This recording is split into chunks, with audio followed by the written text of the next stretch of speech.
বাংলাদেশের সরকার কর্তৃক ঘোষিত এক শীর্ষ সন্ত্রাসীর মাধ্যমে আমাকে সহ আন্দোলনকারীদের কয়েকজনকে হত্যা পরিকল্পনা করেছিল বা চেষ্টায় ছিল। তাই মরিয়া হয়ে রুবেলগঞ্জকে নগর ভবনে পুনর্বহাল করার জন্য এক ঢিলে দুই পাখি মারার চেষ্টা করা হয়েছে।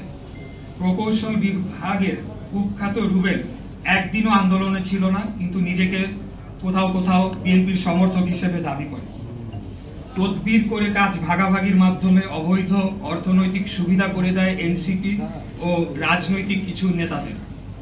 শুরু থেকেই আন্দোলনকারীদের বিরোধিতা সে করেছে এবং গোপন সূত্রে জেনেছি আন্দোলনের এক পর্যায়ে কৃত্রিম গোলযোগ সৃষ্টি করে সেই ডামাডোলের মধ্যে বাংলাদেশের সরকার কর্তৃক ঘোষিত এক শীর্ষ সন্ত্রাসীর মাধ্যমে আমাকে সহ আন্দোলনকারীদের কয়েকজনকে হত্যা পরিকল্পনা করেছিল বা চেষ্টায় ছিল। কথিত আছে সে এনসিপিতে যোগদান করেছে বা করবে।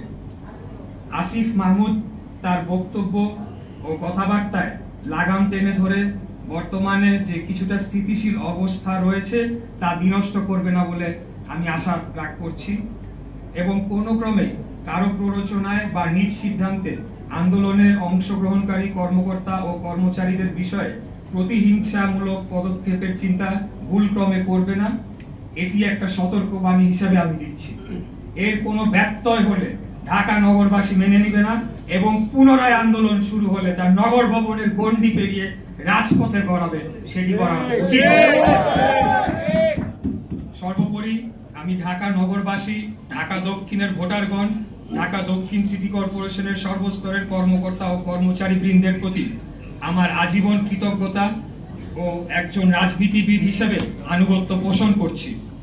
আমি আপনাদের অগাধ ভালোবাসা ও সমর্থনের বিনিময়ে আমার জীবন ঢাকা নগরবাসীর প্রতি উৎসর্গ করছি।